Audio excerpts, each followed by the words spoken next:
I want to move. I mean, my husband and I built this home 18 years ago on family land. I grew up here. I love it. But why should I have to move? I'm not contaminating the earth and the air and possibly our water. I'm just living. Why should I have to move?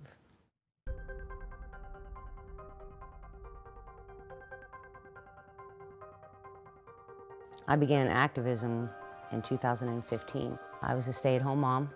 I have 3 kids, a son and 2 daughters, and quite frankly, I enjoyed staying home.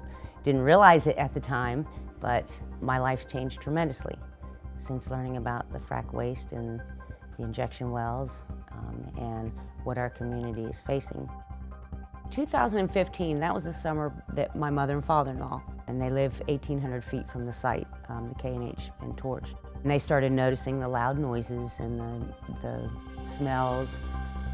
The water in their bird bath was rippling, and they thought that it was from the facility across the road, but they wanted to make sure, because they didn't know what it was. They used to laugh and joke and say, "We got a space station coming in," because our government wouldn't let something, come into our community and poison us. I mean, our government wouldn't do that.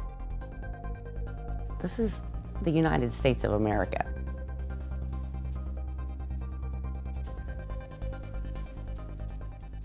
I think in many ways, people in Athens, the university, and others kind of breathed a sigh of relief when they saw that geological chart that said we were outside of the primary focus of where fracking would occur. But what we failed to realize is that it's not just the fracking that's potentially the challenge. It's what do we do with the frack waste, the water used in injection wells? Where does that go? So the byproducts of the process are largely just as important as the process itself.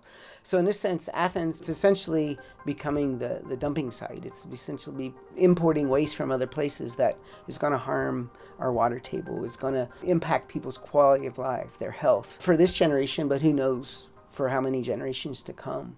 Ultimately, whenever we're dealing with an industrial system, there are compounds that we don't necessarily know are there. So we kind of have like a suite of compounds that we're going to analyze for, and that's going to tell us something, but we can't test for everything. And there are some things we don't even know to test for, right? And so rather than acting from an abundance of caution, we tend to, as a society, kind of barrel down a course until it blows up in our face.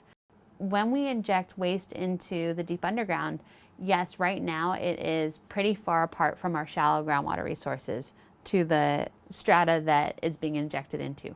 But what we know is that fluids find their way. And so when you have fracture patterns, when you have existing holes that we've poked in the ground, right, there's a lot of oil and gas infrastructure, there's a lot of mining infrastructure. All of those things are places where we've changed the groundwater hydrology and hydraulics. And so ultimately, by the time we see and by the time we detect groundwater contamination, it may be widespread enough that we can't do much about it. The industry makes it sound so safe.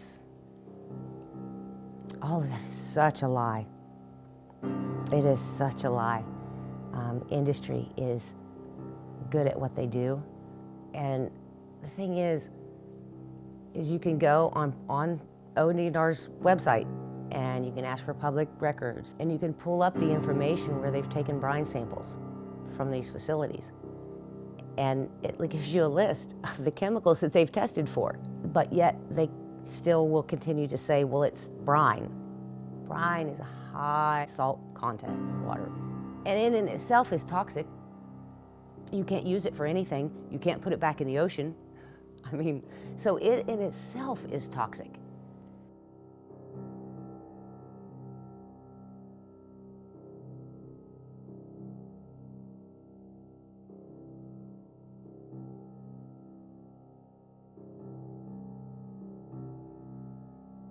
We only know what we test for, right? And so, that was the issue with C8, is that nobody was testing for C8 because nobody knew it was being discharged. And frankly, at the time when we found out the C8 had been being discharged for nearly 50 years, the only lab that could analyze for it was the company that was making it, right? And so we can only test for, we can only quantify what we know to test for, what we know is there. And so the question is more, what don't we know? And how can some of the things that we do know help us figure out the fate and transport of this fluid as a whole when there are spills, when there are accidents, rather than necessarily the immediate impact of the things we can monitor? It infuriates me that what little bit of regulation that they do have in place, they work around the rules. And they do it on almost everything. The rules that they do have aren't even really rules. And we have no say. And we should have a say. There are a number of tropes that are used in terms of energy security or the economic dynamic, or even the fact that the oil and gas industry will say they're protecting the environment and that they're not doing harm, and that, injection wells are perfectly safe and that they're engineered specifically to, be permanent and long lasting. But we can see that there are accidents. Nothing that I know of in human history that's been made by us has been perfect. People, have this trust that things will be okay, when in reality we see that it's not, or in reality that things won't be affected, but in many ways that's certainly not the case.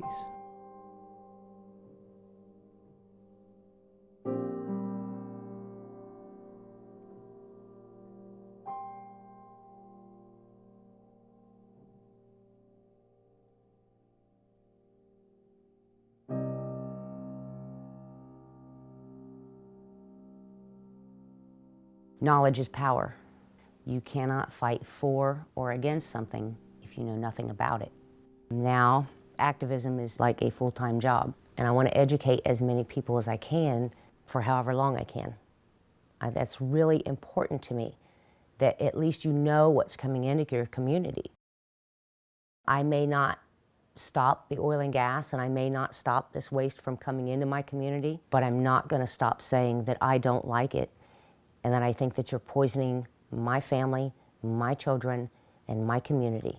If everything was great, well then why aren't these injection wells happening in the Franklin County? Basically, being that we're in Appalachia, we're in a very poor part of the state with not a lot of voters. Are we a wasteland? Are we a sacrifice zone? Maybe.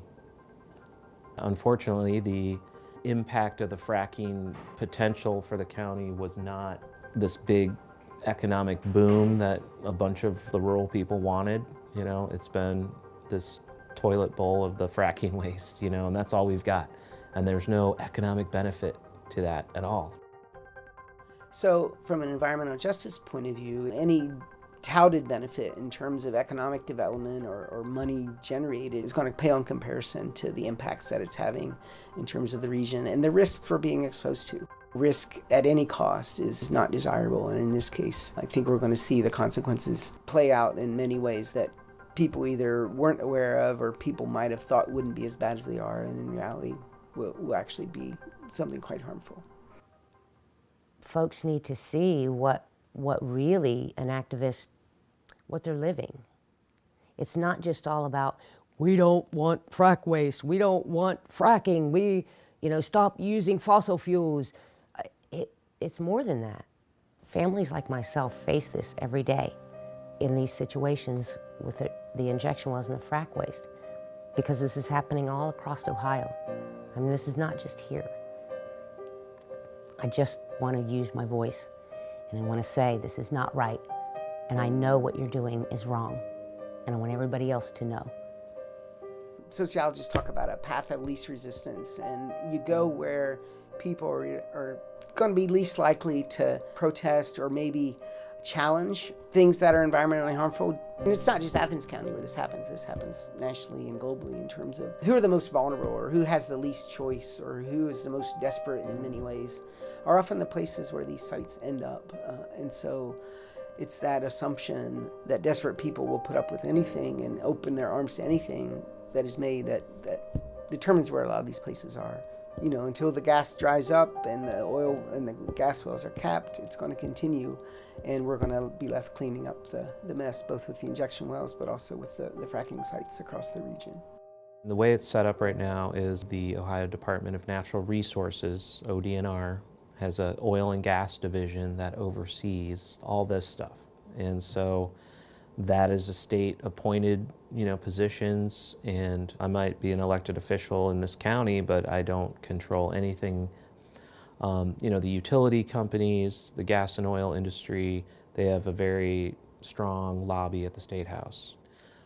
It's frustrating that the state of Ohio does not receive any financial benefit from taking on this waste and taking on the risk, the long-term risk. The ODNR gets paid pennies on the barrel for the first 500,000 gallons of waste, and then after that, they get nothing.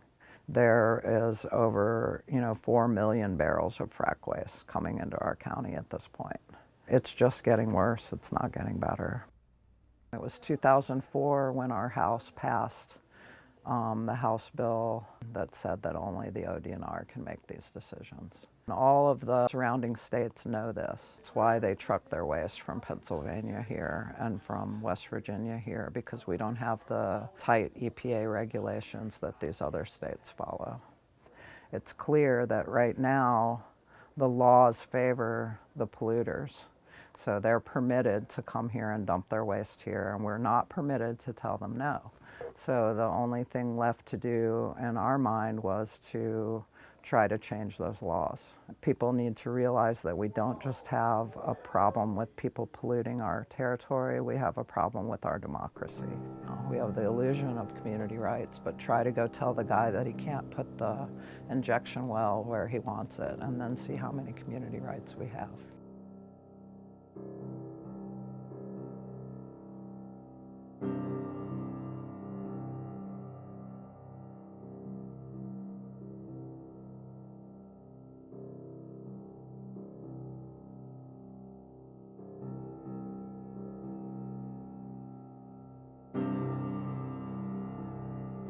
So what House Bill 463 has done is it has negated the ability of citizens to pass laws, because now it says our Board of Elections can decide whether or not this law is going to be lawful rather than the court system.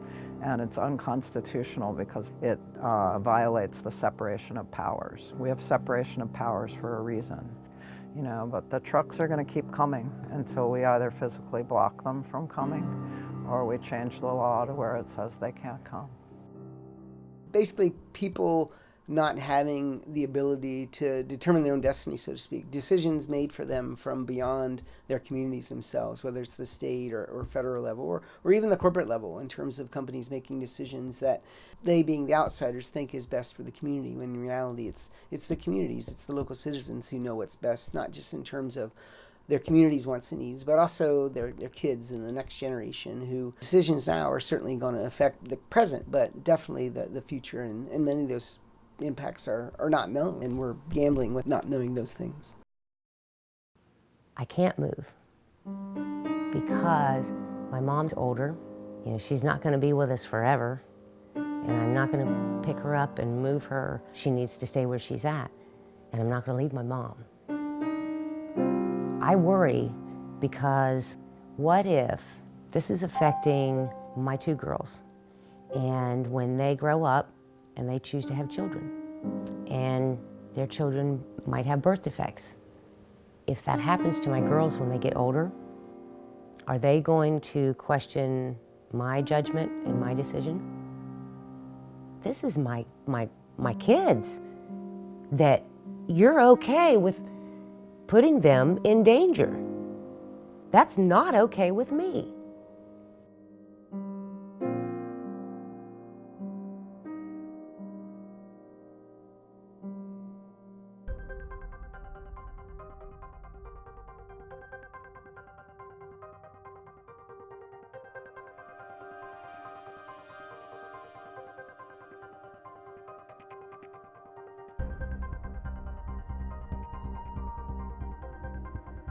I'm just done being nice. I'm angry. I'm not going to go and destroy anything, but I'm just not going to sit back and be quiet and be polite and, this stuff's really bad. And my attitude now is, this stuff's really bad, and that's that.